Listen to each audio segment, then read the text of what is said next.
Well, welcome everybody to this webinar. Thank you very much for joining us. I recognize that we are competing with the Uruguay-Russia game, which is going on right now, and it seems to be quite exciting. Hopefully, we will be able to catch up on it after the webinar.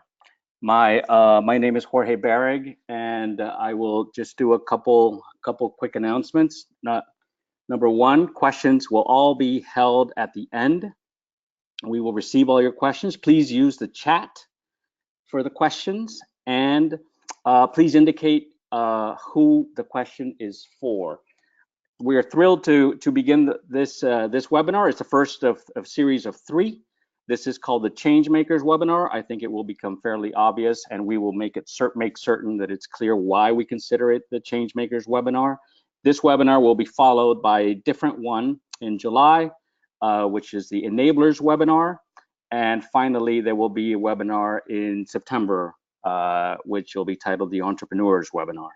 Part of the reason why that has been designed in this fashion is because this is an area that is ripe, that is fertile. There's a great deal of activity underway, and we wish to share that with you, in addition to the good work that our grantees have been engaged in as they develop their projects. I'm going to turn this over to Christine Pensage, who is our USAID lead for this program. And Christine, if you would like to say a few words of welcome. Yes, thanks, Jorge. Good morning, everybody, and welcome as well on behalf of the U.S. Agency for International Development. My name is Christine Pensage. I work in the Latin America and Caribbean Bureau, and it's entirely my pleasure to welcome you to this first CEFF-CCA webinar. The Clean Energy Finance Facility for Central America and the Caribbean was set up in 2015 by the State Department, OPIC, USTDA, and USAID. It was part of the Caribbean Energy Security Initiative, but now is folded into the Caribbean 2020 Vision Initiative.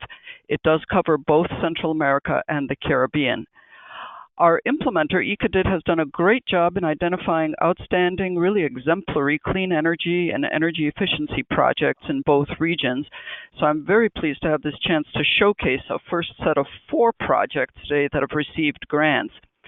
We made nearly $10 million in grants, so we do have more to present in future seminars, as Jorge mentioned, 2 more that are scheduled into September. We'll hope you'll join us then as well. We look, again, welcome. We look forward to your questions and engagement in this issue area generally.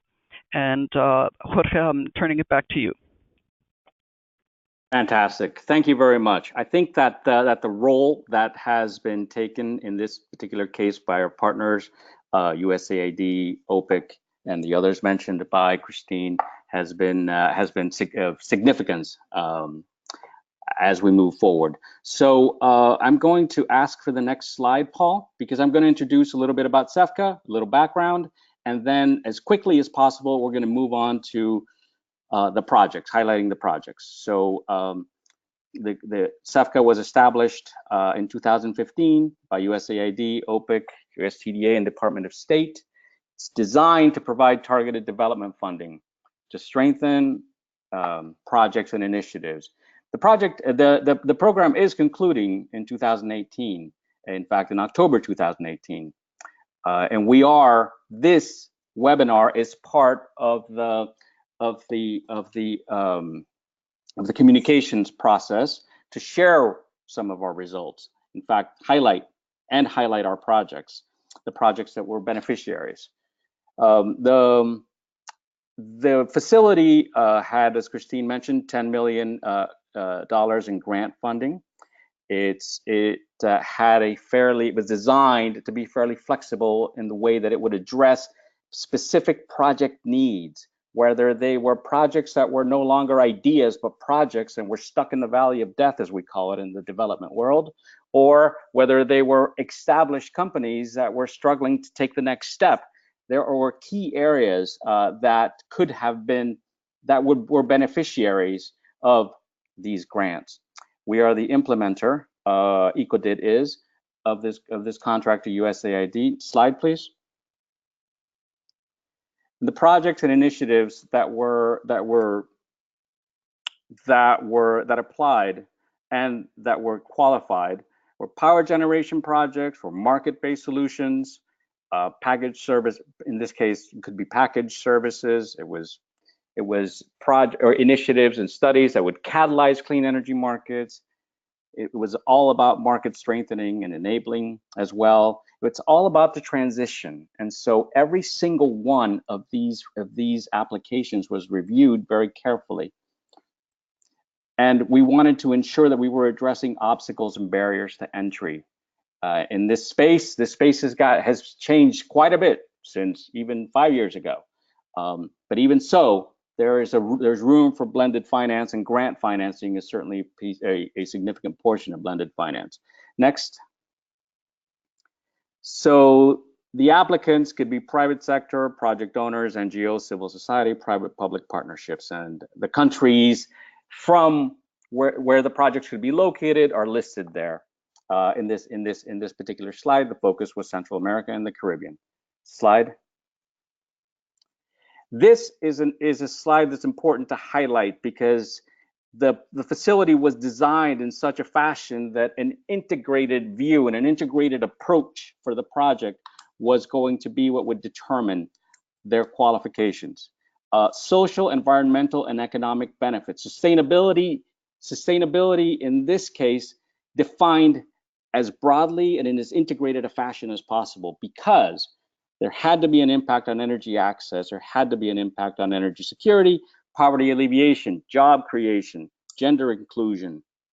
And in addition to that, there had to be, we wanted to ensure that there was a leveraging of funding. So for every dollar spent, a leveraging factor of up to $20 of investment possibly, or value to be generated, was sought.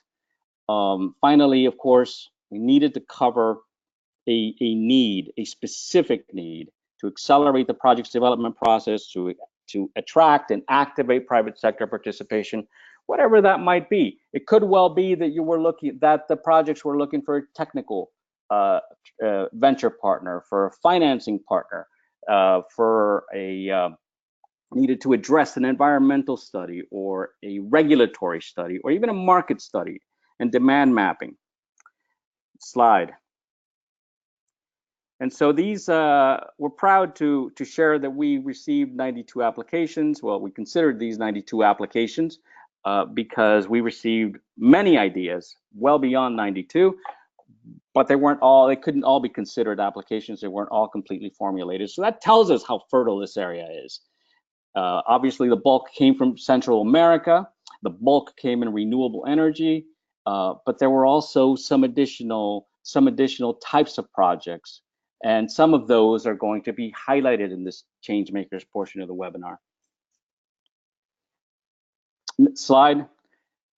And so I want to highlight a couple of the grants awarded. Some of these grants, it's extremely important to understand, some of these grants are going to also be highlighted in the follow-on webinars. For instance, the project in Jamaica, an entrepreneurial venture, which we were very excited to actually visit not too long ago. The microgrid efforts led by EarthSpark. She's going to kick off our Changemakers webinar today.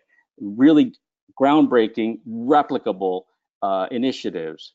And sustainability, again, defined in as broad a way as possible. It's not just about, it incorporates the environmental and the social elements, of course, but in addition to that, it has to be sustainable. It has to stand on its own. And eventually, that is the purpose of this type of initiative. Off-grid rural electrification and demand mapping for a country like Nicaragua. The ability to embed renewable energy or energy efficiency initiatives within small, medium enterprises, the productive sector. So not just generate power because you want to sell power, but integrate power generated in this fashion into a coffee plantation or into some other type of a dairy operation. We also participated with funds, 2 large funds that are operating, the ESCO model, sector-based studies, utility technology and business model innovations, and then a rural electrification pay-as-you-go venture in Nicaragua, and then a social enterprise utility and microgrid in Guatemala. These are some of the grants that were awarded. There obviously all the 23 are not listed there. Slide. The impacts thus far through first quarter 2018, we are estimating that there is a potential value leverage of over $800 million, 524 megawatts of installed capacity that has been aided through this grant program. Annual generation, potential beneficiaries, of course, 2.7 million people, and then a reduction of GHG tons of CO2 equivalent of around 815,000 tons per year. Now, it's important that to understand that this was through March of 2018.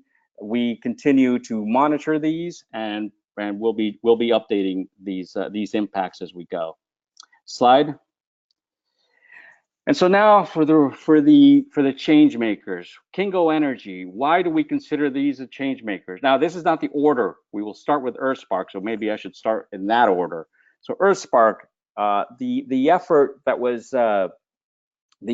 EarthSpark was engaged in was to strengthen business plans, to be able to leverage some additional fundraising for the consolidation and expansion of this social enterprise utility. And this is microgrids and smart metering in rural Haiti. It's a truly impressive project that we're very proud to have been able to support in some fashion. Followed by the Rocky Mountain Institute and their initiatives in the Caribbean. They take added relevance, but significant added relevance, because they're looking to address this entire topic of resilience, particularly from the perspective of hurricanes, infrastructure resilience in the Caribbean, in some of these small islands. And some of these small islands have very small grids. But in any event, feasibility studies to buttress the development of PV with energy storage. There's this idea that the intermittence, and we've seen it in some other islands, is a problem. Well, energy storage is one of the solutions, if you integrate it properly, to be able to address the issue of intermittence. So they're addressing an obstacle.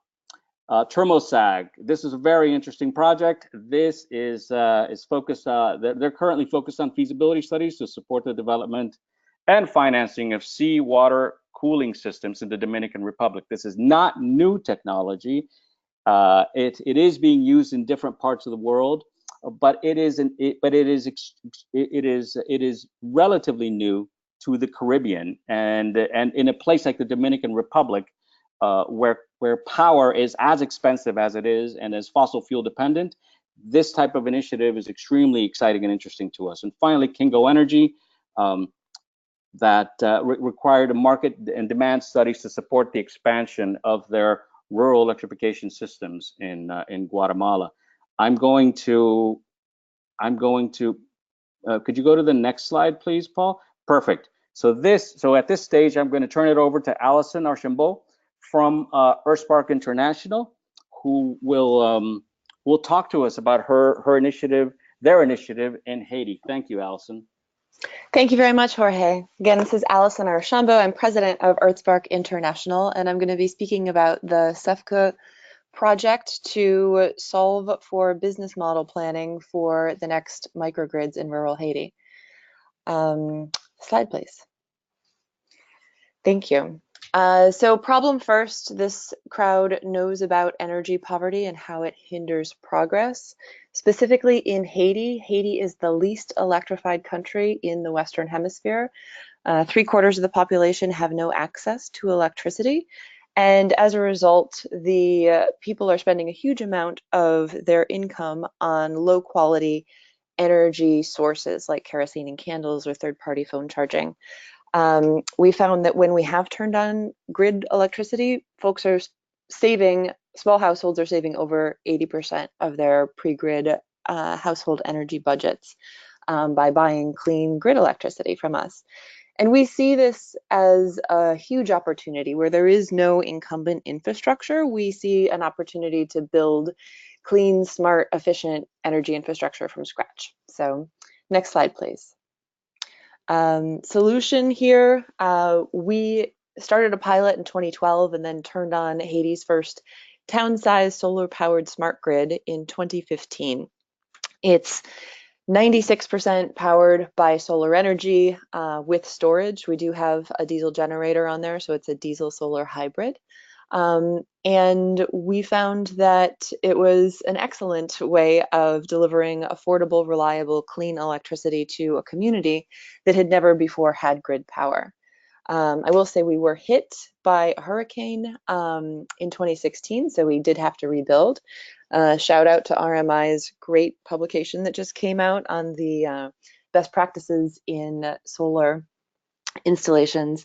Our solar actually survived pretty well, but our distribution system came down, and unfortunately our customers' premises were also, in many cases, very much damaged.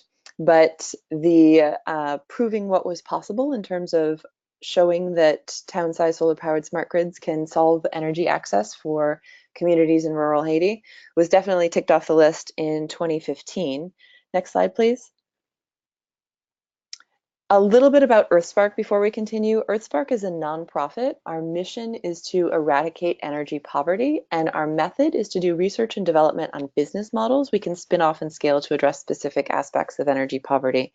So far, we've spun off 2 companies. EnergiePop is a microgrid operations company in Haiti that also sells small-scale solar solutions for those living beyond the grids.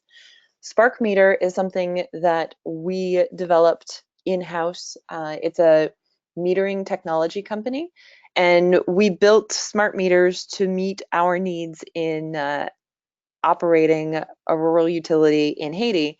We looked around the world for something that was low cost, high functionality, and could do smart grid stuff, time of use pricing, differentiated tariffs, and nobody had it and nobody would build it. So because of our need for our first microgrid in rural Haiti, we built some smart meters and have since spun off that company. It's now a venture-backed company that is serving over 40 microgrid operators in 22 countries. So we do have track record in spinning off successful ventures. The entity that we're working on now is our third spinoff, which is Participant Power. It's our microgrid development company. And as you see, we're still in the pre-spin-off stage. We're working on the proving what is possible and de-risking by doing. By building our first 4 grids. Next slide, please. So a little bit more about the roles of those entities. EarthSpark, as the nonprofit, really is focused on establishing precedent, guiding policy. We have 3 things that talk about what we're doing in terms of alliterative phrases. We're proving what is possible, showing folks that solar can power a town. We're de-risking by doing, and that's really dragging these projects through the processes of getting built, which in turn can inform policy and provide the track record that is needed to do the third thing, which is moving microgrids towards market. The CEFF-CCA project was really moving microgrids towards market, taking our track record and our experience in microgrid development in Haiti and moving it into a world where we could attract blended finance to make grant funding go farther. Spark Meter now is a going concern that provides the meters for our grids and other grids around the world. And EnergiePop continues to do the microgrid operations in Haiti, as well as selling those small-scale solutions for folks beyond the grid, also selling efficient end-user products for folks who are grid-connected, and helping in the financing and the work of productive uses of electricity. Next slide, please. So we're in phase 2 right now and really building out the plan for phase 3. That plan was the work of CEFF-CCA. So as I mentioned, we turned on a pre-pilot in 2012. We turned on a full town-sized solar power smart grid in 2015. We are currently underway with phase 2, which is building another full-size grid that'll serve about 500 connections in a town just down the coast. And we're also planning an additional 2, what we're calling smart starter grids, smaller grids for 2 additional towns. Phase 3 is where we are really now moving microgrids towards market. And so it's where participant power really comes into play. We're looking for $12 million in blended finance to build the next 20 grids and operate the full 24 grids. So the first 4 grids will be contributed as assets into this project portfolio for this project finance. Next slide, please. And in terms of market studies and market segmentation, let's zoom out real quick to the world. The EIA's numbers are talking about how many microgrids need to be developed for meeting the sustainable energy for all goals. If you take their numbers on the percentage of population that will be served with microgrids, if we're to meet the 2030 sustainable energy for all goals, it means that there'll be 192,000 microgrids built before 2030. Now in Haiti, we did an extensive microgrid market assessment that revealed about 80 towns that is the addressable market for Haiti. And we're really focusing on the geography of the Southern Peninsula. There are 32 towns in this section, and in the next 3 years, we're aiming to build 20 grids there. Next slide, please. In terms of the market study, we hired about 50 people and got out into the rural towns and got data that had never before existed in terms of who's paying what the true demands are, and what the details are for what a microgrid would need to look like in each of these towns. Based on that information, we have also sent invitations out to the mayors of these towns. 15 so far have submitted LOIs to build microgrids in their town. Next slide, please. The EarthSpark team is amazing, and we're a tiny team, but we come from a background of clean tech in the US, of emerging market international development. Our director of microgrid operations came from a small utility called PG&E, which is serving Northern California. Our director of community engagement was doing project management at a water company in Mauritius. And we also are building the capacity of the Energy POP team to make sure that we have really strong local capacity in a local company. Next slide, please. So as I mentioned, we are moving microgrids towards market. Just because we're proving what is possible and de-risking by doing, it doesn't mean that building 4 microgrids is going to then open the floodgates and Wall Street is going to solve the microgrid problem. We are a big believer in subsidies and remind folks that every electricity system in the world is in some way subsidized. So for these next 20 grids, we are still seeking grant funding, a total of about $3 million in grant funding. And with that, we'll be able to leverage debt and some equity to be able to build the full 20 grids. Next slide, please. That's it for us, and I look forward to questions. Thank you. Thank you very much, Allison. De-risking by doing. What a fantastic approach. I do encourage questions. We will again take them at the end of the webinar. And I also want to highlight that and congratulate Allison and her team, because they were recently recipients of a Green Climate Fund, some Green Climate Fund financing that will in part address part of the objectives that they have in mind. So I want to highlight that, Allison. Congratulations, and I'm going to turn it over to Chris Burgess from Rocky Mountain Institute. Good morning, everybody. All right, this is Chris Burgess. I'm the Director of Projects for the Rocky Mountain Institute's Islands Energy Program. The Islands Energy Program has been around since about 2014, and we've fostered some key partnerships with the U.S. Department of Energy, where we jointly authored the Islands Energy Playbook. We also are in a strategic partnership with IRENA, the Clinton Climate Initiative, and the Caribbean Association of Electric Utilities, or CARELEC. And our mission is to accelerate the transition of Caribbean economies to 70% renewable or more. We've got some analysis that says we can go to 70% renewable by 2025.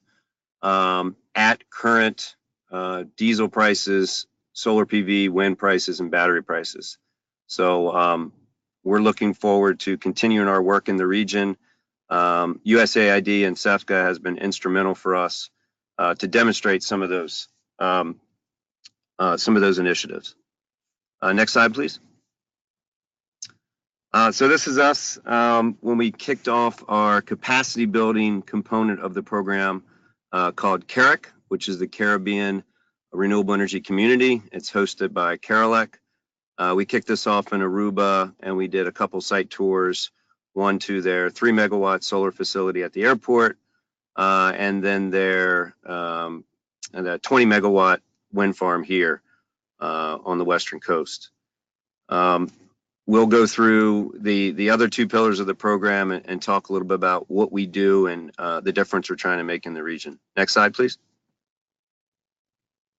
So first we'll frame the challenge. The challenge in the Caribbean, particularly the Eastern Caribbean, is really one of size. Unlike Haiti, Jamaica, Cuba, Puerto Rico, you're really talking about small populations, small grids. In island nations as a whole, worldwide, emit less than 1% of global greenhouse emissions, yet they are right on the front lines of climate change. And it's no secret that diesel is one of the most expensive fuels to burn for electricity. Anyone in the Caribbean, particularly the Eastern Caribbean, can pay up to 4 times as much for household electricity than U.S. residents. And really, it's really an albatross around their necks in terms of GDP. Upwards of 20% of their GDP is spent on foreign fuels and foreign energy, compared with just 8% in the States. Next slide. So this slide's a little bit dated, but it just gives you an illustration of how high the kilowatt hour rates really are in the Eastern Caribbean. The average of 10 cents in the U.S. is probably more or less true to today. And now these prices have come down maybe a few pennies due to the dip in diesel over the last couple of years, but still, it's literally 3 to 4 times what folks pay in the region. Next slide. So there's a big opportunity there. Obviously, with costs that high, solar, wind, battery, most renewable energy technologies can compete very well.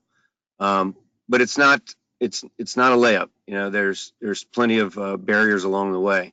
But if we can get through those barriers, we really can stabilize the cost of electricity for these households so they can invest in education, in other household needs. We can reduce the dependence on fossil fuels. We can create new investment opportunities, really open up that market. And what I think is the biggest attribute of bringing the Caribbean to 70% is really will be the architects of a blueprint for a clean energy driven economy. And that can influence other economies around the world. How can an economy thrive on clean energy and not to be under the thumb of fossil fuels and imported oil and gas? Next slide. So how do we work across the Caribbean? Paul, you'll have to click a couple times here. Yeah. First of all, we go through our planning process. Now, this is really the ground level baseline that we want to lay out for both utilities and governments as key stakeholders in this process. And this is where we use a common fact-based approach to what is feasible on each and every island grid.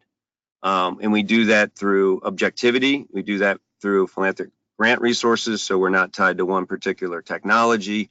We're not paid exclusively by the utility or the government. We come in very neutral, and we can get a common set of facts around a table. This is typically called an IRP in regulated jurisdictions in the States. We tend to call it a National Energy Transition Plan, or a NETS. Next is we identify some low-hanging fruit or some projects that make sense now on today's grid with today's prices of renewable energy and energy efficiency. And we do that collectively across all the islands we work in. We never just do a plan for the sake of doing a plan. We do a plan as the groundwork and as the foundation to build projects.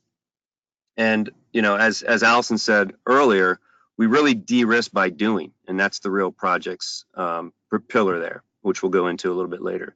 And I've already mentioned our third leg of the stool, our third pillar is our capacity building. We do that through CARIC. We also do it through the Women in Energy Network, or WIRE, and that's run by our partner, the Clinton Climate Initiative.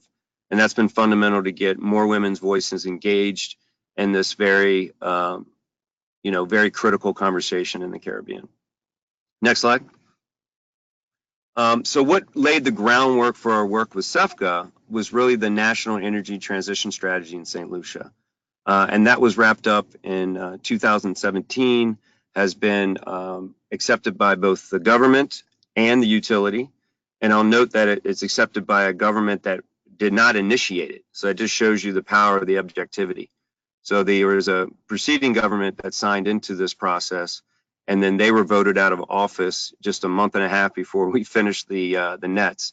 And it took us some time and a little bit of lobbying, but the power of being objective and fact-based got a signature from the current cabinet there in St. Lucia as well.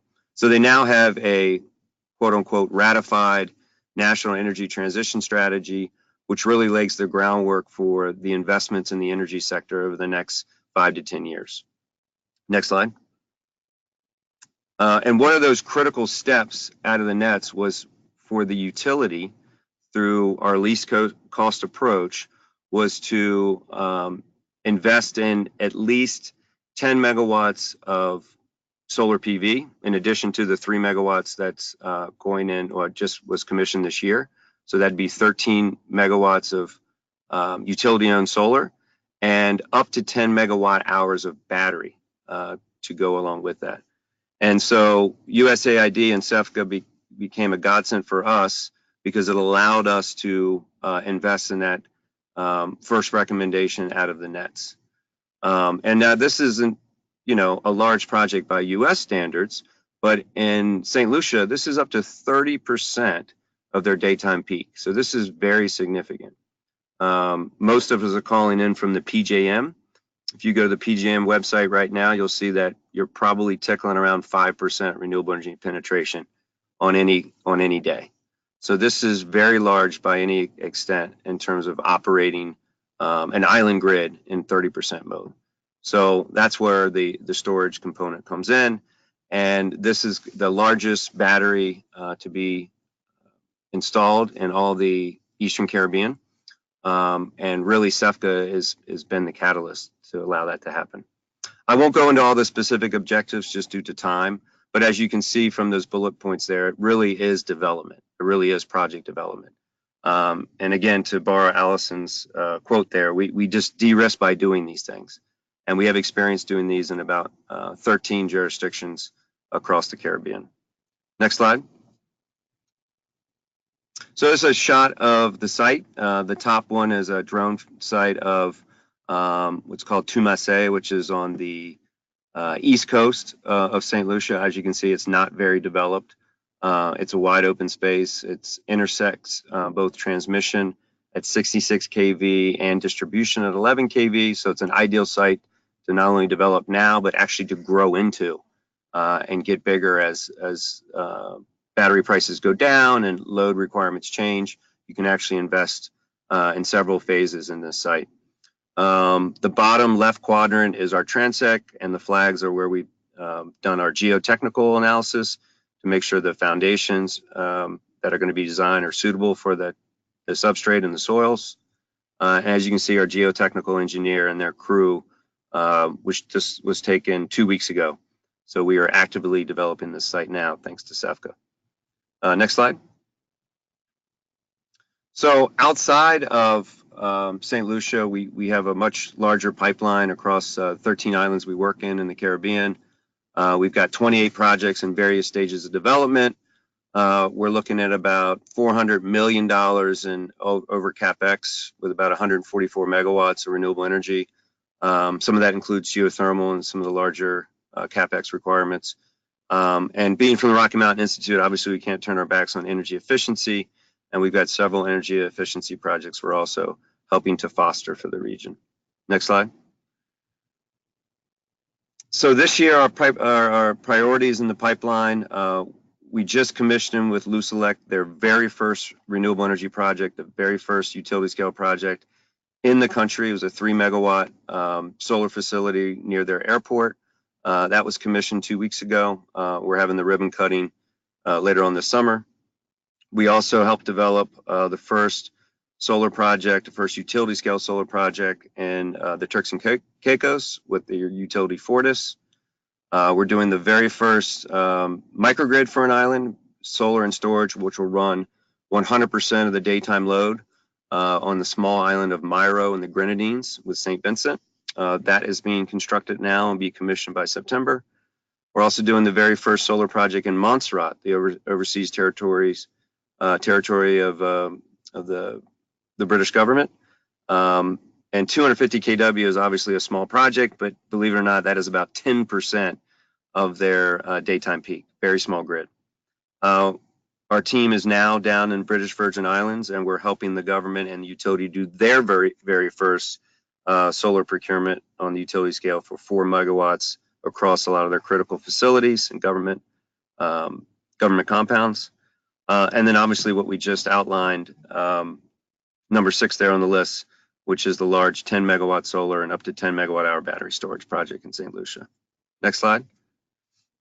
I won't go through all these, but you'll see that we have a large pipeline of projects, particularly in the Eastern Caribbean, where we're really pushing the envelope and having the government and utilities work together to define a common vision and actually get megawatts in the ground so they can understand what the economic requirements are, what the operational requirements are, and really get out of that old paradigm of centrally powered diesel grids, which are more expensive and much more vulnerable to the impacts of climate change. Next slide.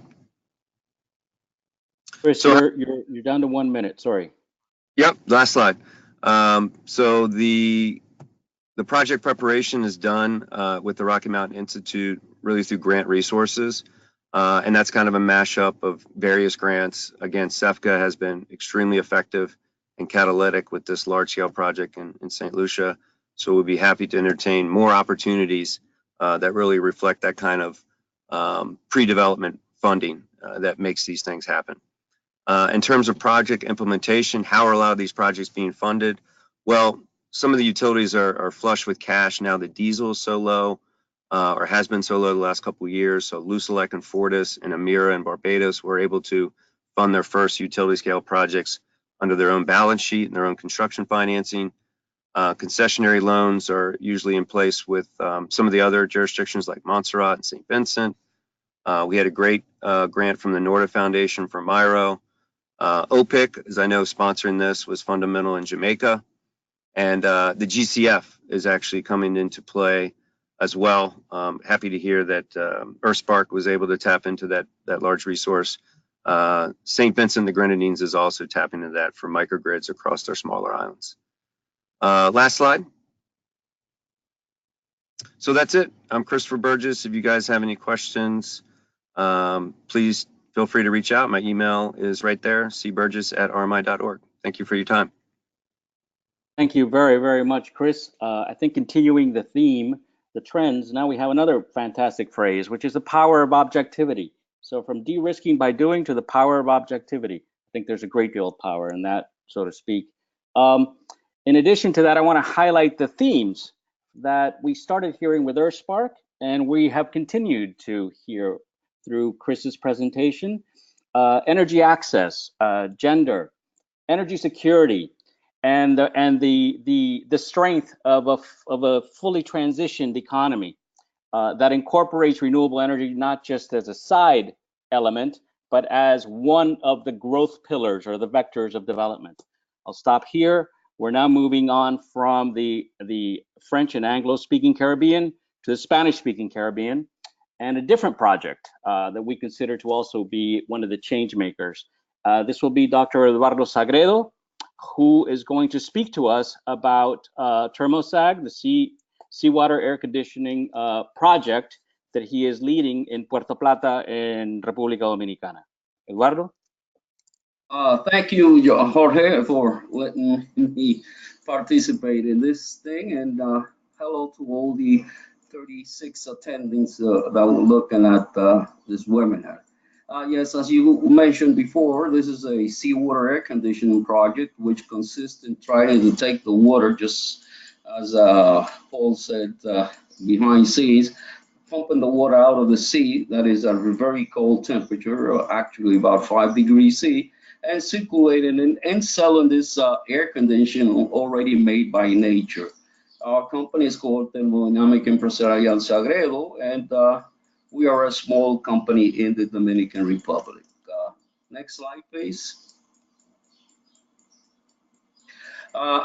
This project, we have been working on it for more or less 5 years, and actually the thinking of it is more than 6 years, and it consists in trying to first determine, is in the first stage we made with a program that was established by the USAID and the National Science Foundation called the PEER project, in which we worked together. I was working at that time at a university in Santo Domingo, Dominican Republic, with a university in the United States, the Florida International University, which we initiated the works. Then we passed over to what we will call the second stage, and it's called based on the Clean Energy Financial Fund, and actually supported by the USAID, in which we first find in our first stage that we do have the conditions in there to get the water. I mean, the necessary conditions like the depth in the water, you know, about 1,000 meters below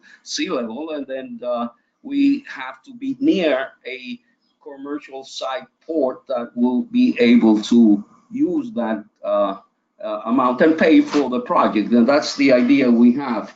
So practically, it's in a sense something that's being used all around the world. Next slide, please. As we said, seawater air conditioning is not an invention we made. It's something that's been around for a long time ago, and it consists in taking water from the sea bottoms, you know, about 1,000 meters, and in our case in Puerto Plata, it's about 8 kilometers out off the shore. And that water is being pumped through a pump house in which we extract the cold water and from the cold temperature over to a circulating water that will be circulating inside the potential clients we have. It has a very attractive point of view. The SWAC, it's 360 days available, the 24 hours. It doesn't have any CO2 emissions. It doesn't depend on the prices of petroleum. And therefore it is, and we can make a system that can be 100% energy sustainable by itself, just by the, and the economics of saving is quite high. Next slide, please.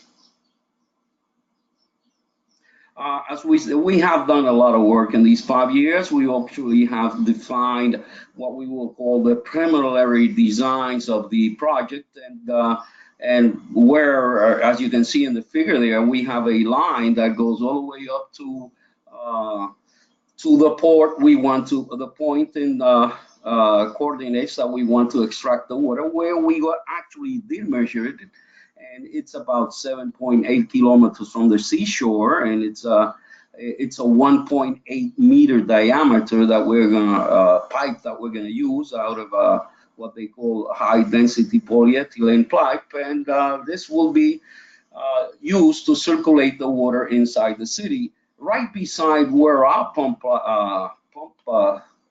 pipe will be used is another pipes which are used by the power generating just beside us, where will actually be a symbiosis between the two of us. We will actually supply to them the cold water needed in their condenser. And in the case of the yellow line, it's the return line we're going to use, which is the same one that the power plant uses. And actually, the green line is a brand new pipe that has been installed in Puerto Plata in order to discharge the sewage water into the sea. Next slide, please. Yes, this is, you can see here the distribution of how it will look inside the Puerto Plata. This will actually get to 54 potential clients, which we have identified and can be potential clients later on in our project, and actually pay back the necessary investment that will have to be done. Next slide, please. Next slide. Apparently we can't get the slides moving.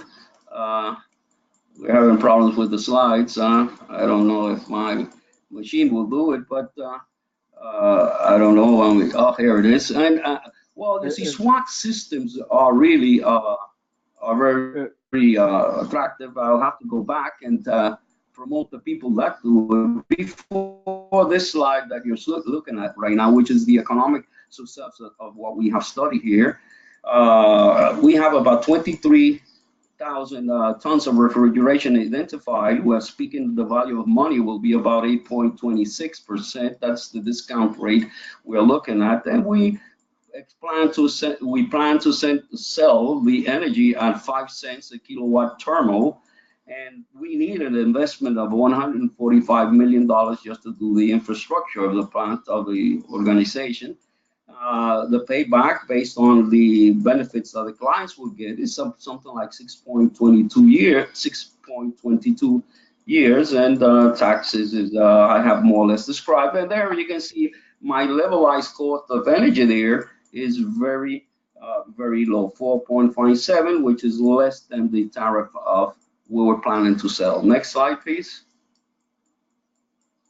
Well, what are we trying to eliminate with a 25 megawatt plant that will produce CO2s? We are going to introduce a renewable energy source. We're going to have a high energy efficiency system. We're going to obtain big savings for the users. We're going to increase the competitivity of the tourism sector in Puerto Plata, Dominican Republic, and more jobs for the employment, and increase the private investment. Next, please. Next slide. Our objective is really to get the capital needed in order to do this, the equity investment that will be needed to do it. We need about a $20 million investment to build and operate a 168 million enterprise. We have to build a new corporation. We have to look for a $2.2 million as a seed capital in order to do the necessary permits, the financial close, and the final construction drawings. Next slide, please. Our next step is actually to really get this $2.2 million as an equity investor in the project. He will be the owner of the project, and we will have to create a corporation which will be a $20 million and be the owner. And we have to really define and do the final bankable feasibility studies, and finally build on and operate this SWAC in Puerto Plata. As we said, we have to be very grateful to the people of USAID who have made possible up to now where we are in the stage that we definitely can say this is a good proposition and it should be very valued. Thank you, and bye-bye. Jorge, Eduardo, I want to, I don't know if you, I think that you skipped one slide, the one about the other experiences with SWAC around the world, and I don't know whether that was important to round out the picture. Yeah, sure, it's good. I mean, this tells you that these things are working in the world right now. Like in Bora Bora, they have the Intercontinental Resort in the island of Bora Bora, and this hotel by itself, it has its own SWAC system, which is in the order of 400 tons of refrigeration, and it is well known. It has about 20 years working, and it's working perfect. In Canada, we have a lot of places like using the sea and the ocean. I'm sorry, the lakes of near Toronto and Hong Kong, we have the sea. In Sweden, we have the sea with 800,000 tons of refrigeration. In Finland, Actually, the people of Google have working their cooling their system over there. So it's really a normal way of doing things. Now, why is it this hasn't been proliferated? Well, there's a lot to it. There's a lot of bit of a scientific technology have to be combined in order to see how you can, just like geothermal energy, you know, has to be located, spotly located in the geographic means. But for the case of the Dominican Republic, you have to combine two important things. I mean, you have to combine the actual market that will buy the product and the actual fact that you have the geographical conditions in there, that you have the water sitting there, and it's close to the shore, so you don't spend a huge amount of money just trying to get it out.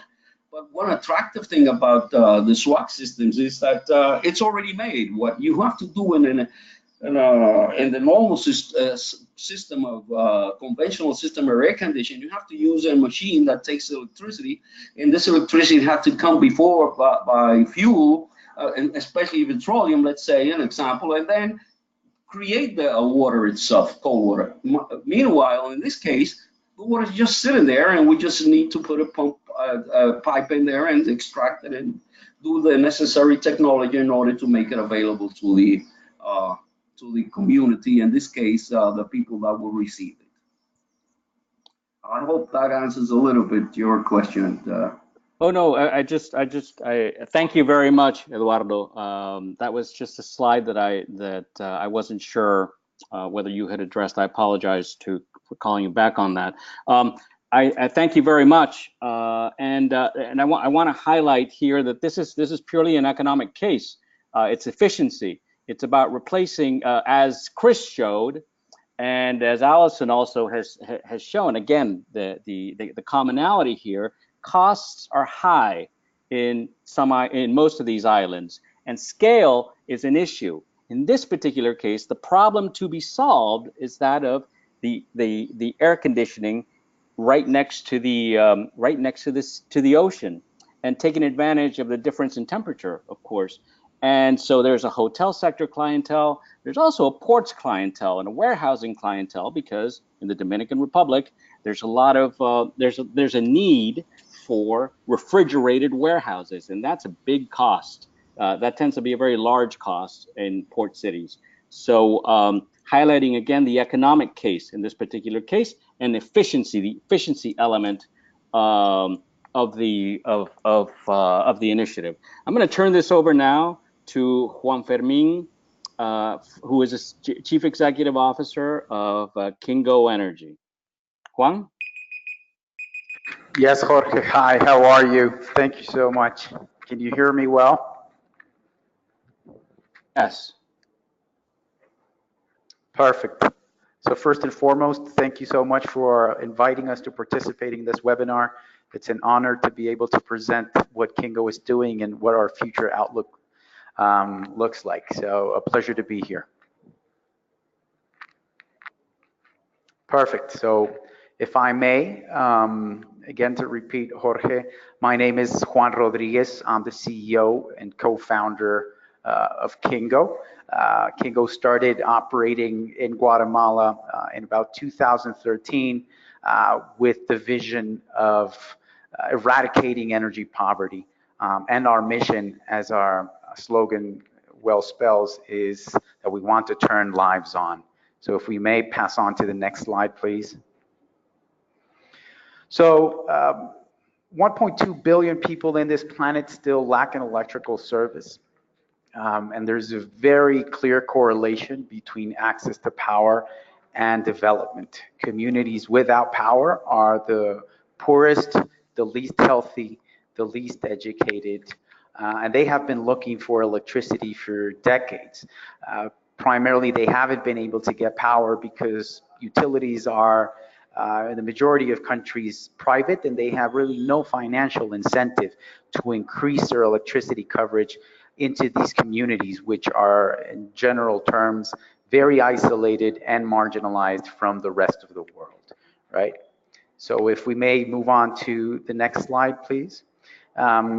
And although these communities, have lacked access to traditional electricity for forever, they've already looked for solutions, right? And the solutions that they've found so far is that they are using primarily candles, kerosene, and diesel generators to power their lives, right? So although we may not consider these solutions as electrical solutions, they are energy solutions. And ironically enough, these energy solutions are the most expensive energy solutions in the planet. So not only are people in these communities the poorest in the world, but ironically enough, they are paying for the most expensive energy substitutes in the world. So the opportunity for us here is that by bringing solar energy in combination with battery storage, we're actually able to provide them with a solution that not only improves their quality of life dramatically, but it allows them to save money, right? So putting up a solar panel with a battery storage system in rural areas is actually 3 times more accessible than installing it in an urban landscape. And the reason why is that in urban landscapes, as many of us connected here today, we are probably paying around 15 to 20 cents kilowatt hour. But when we compare what a person in rural landscapes pays on a kilowatt hour basis is exponentially much more expensive, right? So again, bringing solar power and distributing it in rural communities is actually very profitable and is what it has allowed us to raise considerable amounts of capital, both on an equity and debt basis, so that we can solve this problem and start taking away a piece of the energy candle and kerosene pie and transferring that onto renewable power, right? So if we may pass on to the next slide, please. So what we do is, we turn lives on, and we're doing it through electricity services using, again, solar power and battery storage. And the great innovation that we've brought to the table is that we're bringing accessibility. People here in these communities have never had access to credit. And as I mentioned, they're paying for the most expensive energy substitutes. So when we defined the way forward to solve this issue, we took advantage of what the telco sector had already done. In developing countries, typically there's more cell phones than population. And that actually happens because the prepaid service model pretty much vanished the access barriers and the purchase barriers for these populations. And that same concept we applied then to Kingo. And in 2013, we started with a 50-home pilot with the first version of their proprietary technology that we had developed. We scaled that pilot from 50 homes to 500 homes in 2014. And in 2015, we started our massive rollout. And we've gone from 500 customers to around 60,000 homes that utilize our service every single day to date. And we're adding around 7,000 new homes each month. Currently, we're operating in Guatemala and Colombia. We're adding, 5,000 of those 7,000 homes in Guatemala each month and 2,000 of those homes in Colombia. But quickly, we're going to look to scale this business model onto the world, because again, it's an issue that is replicated across the globe. And although in Latin America, we see that we're going to be focusing the majority of our efforts within the next couple of years, in Latin America itself, there's only around 40 million people without power, while in continents like Africa, you have 600 million people without power, and in Asia, you have 700 million people without power. So we think we've cracked the equation for us to replicate it across the globe, but we're going to make sure that we can consolidate our business model and our cash position before we actually go into other parts of the world. So all of 2018 and 2019 will still be focused in expanding our presence in Latin America. So if we may move to the next slide, please. So why has Kingo worked? And it's primarily because we combine 3 different components into one unique business model, right? So while anybody can find a solar system on Alibaba that can actually, deliver, very basic needs such as, providing for lighting and cell phone charging, we've gone way further than that because we understand that by having a very direct relationship with the customer, we're able to take advantage of the different market insights that we're able to find and put those insights into our R&D processes. So initially we started Kingo with only one product that we thought was going to be enough to solve this grave issue. However, we slowly but surely figured out that we needed to expand our product portfolio if we really wanted to reach benchmark market penetrations, right? So we went from one product back in 2013 where we were able to achieve, 20-25% penetration to 4 products that we have today. So we've been able to reach, close to 50% penetration in these communities with our current product portfolio. And we're this year going to be launching another 2 additional products to the portfolio.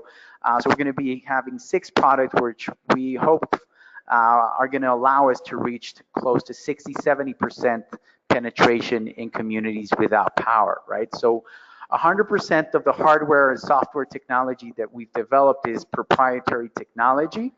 And it's been imperative that we maintain that customer relationship so that not only do we increase the penetration, but that we're also able to increase the average revenue per user.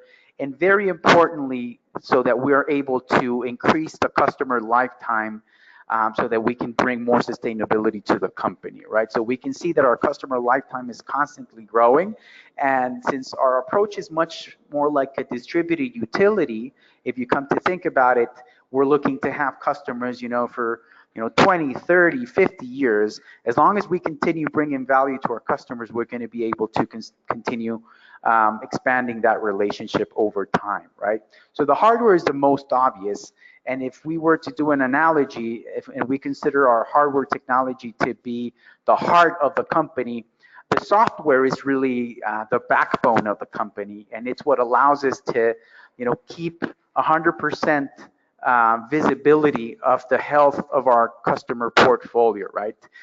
Since we're a distributed utility, as I mentioned, we're buying a lot of CapEx that we come in and we install in our customers' homes, and then we expect to get a return over that investment, right? We function 100% under market conditions.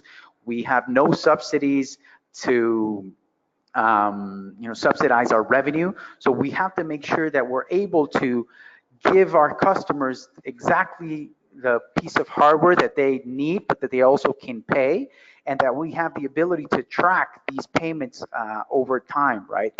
So that's the first part of the software that's very important, that we're able to keep track of the health of the portfolio. But second, it's very important that we're able to track 100% of the activities that we're executing in the field.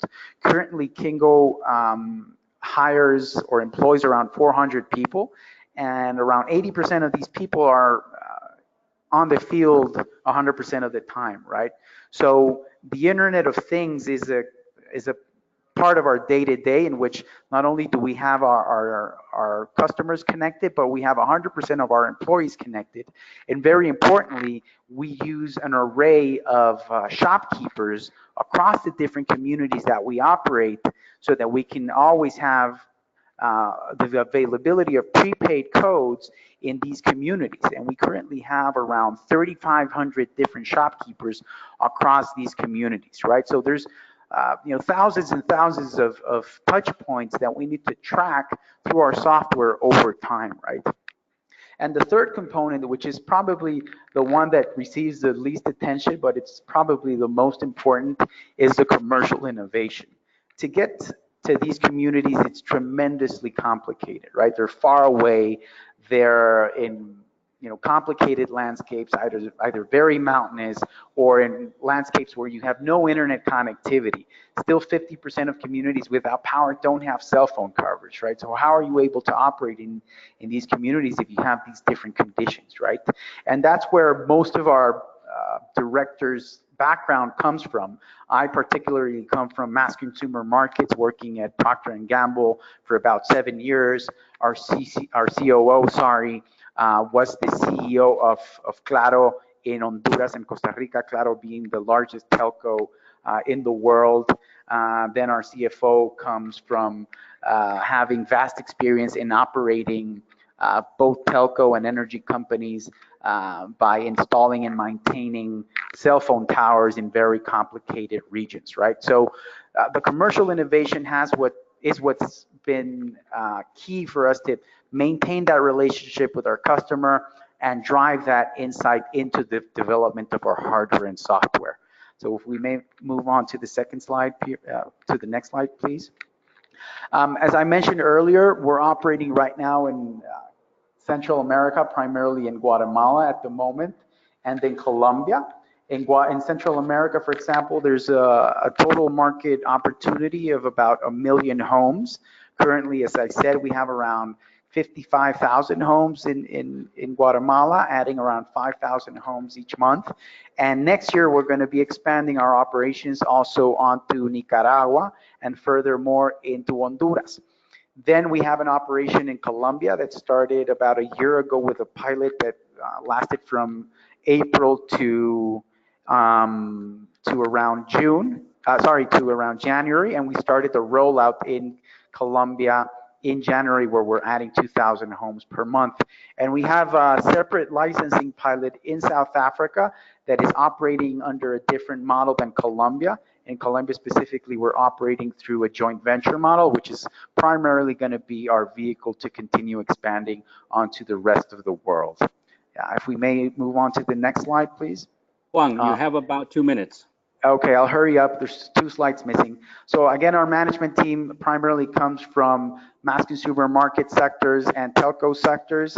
And very importantly, we're all entrepreneurs. We're locally based, and we're very hands-on in terms of maintaining the operation very close to the chest and making sure that we continue optimizing our unit economics. If you want, move on to the next slide, please. Our vision is always a grand vision. We're looking to get to 1 million customers by 2020, to 10 million customers by 2025, and to 100 million customers by 2035. If we reach the 10 million customers by 2025, we're already going to be the largest clean energy user base in history, which is again our vision. If we may move on to the next slide, please. We're primarily right now looking to raise both capital on a grant perspective, but also on a senior debt perspective. On a grant perspective, we're looking to raise around $5.5 million within the next year. Around $5 million of those are going to be utilized to neutralize a big issue that we've had over the last couple of years, which is that people using service models under utility model typically steal energy. Utilities lose around $100 billion a year because of energy theft. And with our older technology, we still have that issue. So we're looking to substitute that old technology onto a new version of the technology that we started installing late last year.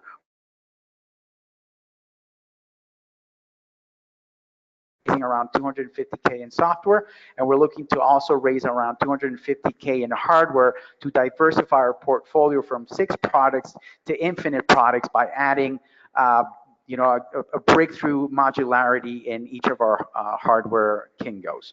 And the final slide in terms of the senior debt, if we may move on to the next slide, please. We'll be raising several dozens of million dollars over the next year. We've actually obtained approval for the first $15.5 million a couple of weeks ago that we've been able to raise from FMO and Oiko Credit. We've currently opened our first senior debt for Colombia for $6 million to be closed by Q4 of this year. We're actually also closing a second tranche for Central America of $11 million, and we're in advanced conversation with IDB and also the Central American Integration Economic Bank. And then we have 2 additional tranches in Colombia for 2019 and 2020. So if we move on to the next slide, which is the final slide, our mission again is to turn lives on. So happy to converse with anybody connected to see how we can work together and advance our mission in eradicating energy poverty across the globe. Thank you very much. Thank you very much, Juan. For us, it has been a pleasure to be able to work with you guys, and congratulations on everything you have accomplished thus far. As the audience has noticed, there's different companies or different initiatives in different areas addressing the problem from a variety of perspectives, but the commonality of it, whether it's access, energy poverty, job creation, energy security, remains. And what was also the final point I'll make before turning it over to questions is that from all of our panelists, we have heard that there are these concentric circle impacts on commerce, on the integration and the generation of opportunity that go beyond the specific project. And this is another reason why this in our view, these 4 projects have been noteworthy. Let me just move on to the questions section, and then we will take it from there. All right. Okay, first question is one that I can answer. Will this be available as a recording afterwards? Yes, it will be. Aha, there's a question for Dr. Sagredo. Are fossil fuels used, or will they be used, for pumping seawater for the SWAC project in the Dominican Republic? Yes, it will be used because we need the pumps, the electric motors that will be moved by some kind of form. But if I just say how much proportion of the kilowatts that are used by fossil fuels, it will depend on the matrix of generation in the Dominican Republic, in which we have a lot of hydropower, and we also have a lot of wind power and actually solar panels installed right now. So, but definitely the thinking is that maybe in the future, this system can be 100% auto-sufficient by using its Rankine cycle capabilities based on the fact that we have a difference in temperature. And if we can combine solar energy to increase this temperature difference, we can increase the efficiency, maybe make it, there's a lot of thinking and thoughts that you can put in there in order to make it 100% self-sufficient and not use any kind of electricity, but the only one it can generate itself. I hope that answers that question. Thank you very much. It also speaks to the incremental nature of change in this particular case. So that was, I think that was a good question. Thank you very much for asking it. We're going to move on to the next question. This is for Allison. 40% of the population in Haiti is rural with decreasing access to electricity. Are these programs mainly addressing the urban or town size access? That's one question. And what second question, Allison, is what percentage of funding is allocated to urban and how much to rural development? Thanks for the question. We are focusing on density of demand in places that are not connected to a central grid. So we're focused on rural towns. So if you imagine Main Street, USA, it's a place that has a town square and a series of businesses and a density of homes. This is not for fixing the central grid in EDH or in Port-au-Prince, which is a utility called EDH. So we're looking at density of demand, these town size solar powered smart grids is what we call them, in rural areas. So like they're the urban of the rural. And then beyond the microgrids in the rural areas, of course, there are tiny homes and businesses beyond where the grid would make sense. And for those, we are looking at the small scale solar home systems. Okay, very good. Allison, your business plan, the way you presented it, was focused on Haiti, correct? EarthSpark is focused on growing inside of Haiti. Did I get that correct for your presentation? Yeah, that's right. So we work on solutions that can solve energy poverty. Our focus is on business models that will work in Haiti. And then what we find is that when we build those solutions by pulling in global best practices. Oftentimes the solutions are relevant to other geographies as well. So Spark Meter, like I said, was built for the use case of a rural town in Haiti, but it's now installed in 22 different countries on different microgrid operators. Very good, thank you. The next question is for Chris, for Mr. Chris Burgess. It says that you indicated that you needed a capex of 400 million for a 144 megawatt pipeline. That's the first question. And then the second question is, building from that, what are the challenges to access capex in the Caribbean? And are there any lessons on how RMI has addressed these challenges thus far? So I guess that's three questions, Chris. Yeah, good set of questions there. Yeah, that's a rough figure, about 400 million. Now, a lot of that has to do with some 3 geothermal projects, which obviously are a lot more cost per watt than, say, solar or wind. So that's where you might see some discrepancy in the numbers. But yeah, that's a rough figure that we have across our pipeline, like I said, which includes geothermal, wind, battery storage, PV, and some energy efficiency measures. There is really no shortage of CapEx, quote unquote, allocated to these countries. The problem is unlocking it. Most of the countries are in some type of repayment terms. They have really high debt to GDP ratios and really have limited fiscal space to borrow. So that becomes an issue, even though you have lots of multi and bilaterals, quote unquote, allocating or committing funds to the regions.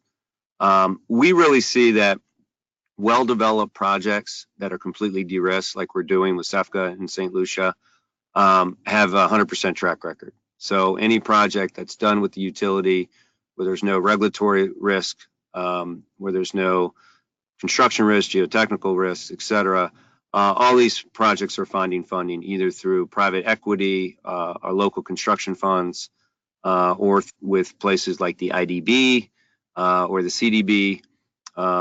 We're really not having any access to capital issues. The real bottleneck in the region is capacity to develop these projects, expertise to develop these projects, and obviously the riskier money, which is the development funds from concept to procurement. So that's really where we see the bottleneck. Okay, thank you. Two things that I saw that Chris highlighted there was very important. One is obviously the partnering locally well, especially with the local utility, so that you reduce the regulatory risk. That's something significant in the Caribbean. And the second thing,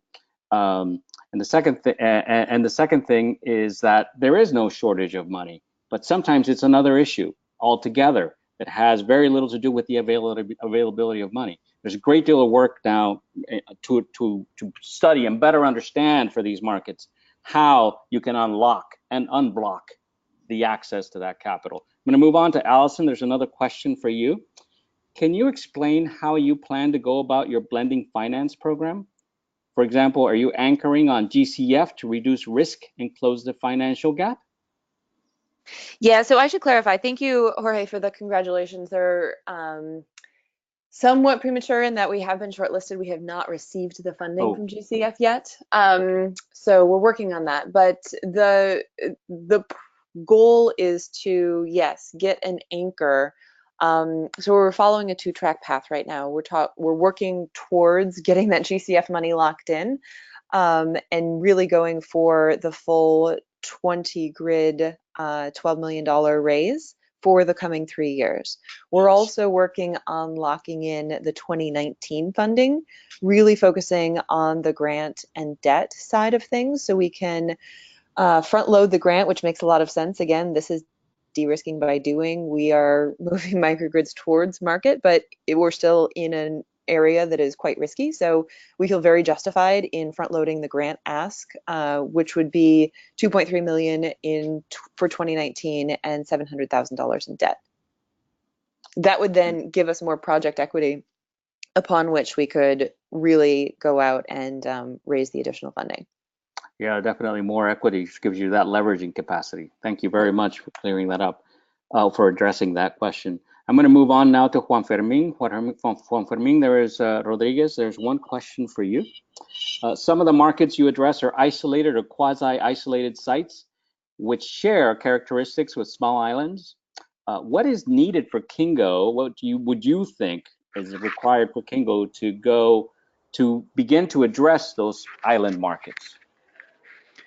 Well, I think we can, with our solution, really attend any market that has similar conditions. And of course, as Allison well pointed out, Haiti is one of these markets, but there's a variety of other island markets where our solution could actually be competitive even against a grid very shortly, right?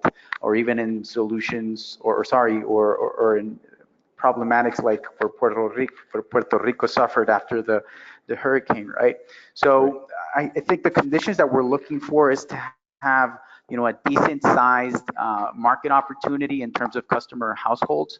So if we have around 100,000 households or above, we're going to look to go into a market of these conditions. And very importantly, after we define at least the market size, the most important thing is to figure out what is it that customers are spending on any of these substitutes. And if our solution is, let's say, viable in terms of cost competitiveness, what we look to is to find a local partner that can co-invest with us, that has not only the capital to do so, but very importantly, experience in either the telco sector or experience in the energy sector. So for example, in Colombia, where we expanded through our joint venture model, we figured out that there were 600,000 homes, and we partnered there locally with the largest mobile money operator. They're called Punto Red. They have 40,000 different points of sales across the country, and very importantly, understand what the prepaid market looks like, right? But again, we see that the 1.3 billion people are well spread around the world, and that our solution is already replicable in many of these countries. Yeah, I appreciate that. I appreciate that answer. I think that provided some additional color to conditions of success and what Kingo looks to. And part of it's scale, of course, but the other part is the economic case, whether it makes sense to do so. And I guess the only other thing I'm going to highlight from your answer, Juan, is that there is no real cookie cutter approach. You have a formula that you approach any project or any new market to begin with, but then the nuances and the local partner begin to fill in the required color that might improve the conditions of success. And that's what I take also from your answer. Agreed, Jorge. And maybe just a compliment there is that while there needs to be customization at a local level, we've still been able to see that around 75% of our commercial processes are replicable, and that most of the different solutions that we've developed have a space in the market. So I think it is important to definitely get the local component grounded so that we can accelerate the growth. But it's also good to learn that people don't have power because of the same reasons across the globe, right? And that if we can define an equation that has been validated in one country, it could still probably, with some customization, work in other parts of the world. Well, thank you for that additional precision. I'm going to now, there's a question for Christine from USAID. And so the question is USAID or any other agency from the US government planning to follow up with additional interventions in the region, especially in the Caribbean, to provide some follow-on or depth and additional sustainability to the positive impact that CEFF-CCA is showing so far? Thanks for that question. This is Christine. My answer is that we do not currently have specific funded programs for follow-on, but under the coordination of the U.S. State Department, we are working to develop the Caribbean Vision 2020 initiative that was mandated by legislation passed in December of 2016. and that may be an umbrella for future funding for these kinds of efforts.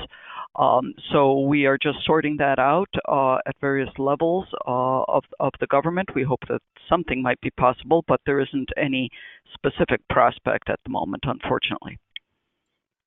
Thank you I agree, very it would much. be great. Mm-hmm. Thank you very much, Christine. I have one final question. It looks like it's going to go to Dr. Sagredo. Can you please explain to what stage of the development phase of your project once you're, let's see, can you please explain to what position in the development phase of your project once the activity associated with CEFF-CCA grant is completed? In other words, after you're done with the CEFF-CCA, after you complete the activities of the CEFF-CCA grant, what will you be ready for, and how do you plan to address what's your next priority, I should say, and then how do you plan to address financial needs to complete the work that will allow you to reach financial closing? So it's two related questions, Dr. Sagredo. Sorry, I had my muted phone. Yes, that's a very interesting question. Where are we going from here? I mean, we have already worked about 5 years in this project, from actually in the field, measuring temperatures, looking for clients, seeing the best way to lay out the pipe. So where are we? With very small resources, we have been able to say that we are in the point that if we can just get this seed money of about $2.2 million from an equity investor, because remember, we want to make this a private enterprise 100%. We don't want any other form of association. Now, this equity investor can really obtain all this work and begin to establish the necessary steps in order to make the financial close, which is the important things. We have received offers from suppliers, financing, and we also have received offers from certain equities and people that are generally interested. But before we can go into the full step scenario of the process of the project, we need to at least be very, very sure. We have made about 100 drawings on what we want to build, how we want to build it. We have a staff of professionals, Dominican professionals working on it. We actually have made works with the people, a contract with an American company called Mackay Ocean Engineering, who has made the really preliminary but really exact designs for the extraction pipe we need. So we are in the state that we say, hey, everything is there on the table.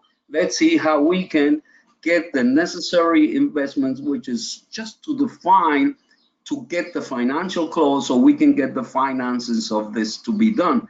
Okay, Dr. Sagredo, sorry, we're about to run out of time. I'm sorry to interrupt you.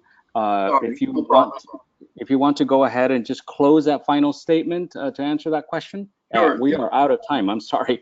I'm not. I don't want you to get cut off. I'm actually under the pressure of time also. Yes.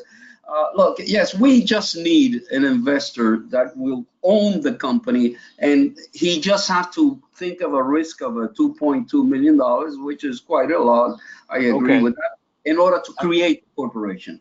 Okay, I'm sorry, but I want to thank everybody for participating. I apologize for that. Please reach out to Dr. Sagredo. We are almost out of time. And thank you all for participating. Congratulations to all the webinar, to the projects. We are quite pleased and proud of the work that you are doing, and look forward to seeing how you take the next steps forward, which is part of CEFF-CCA's mission, is to position the projects forward.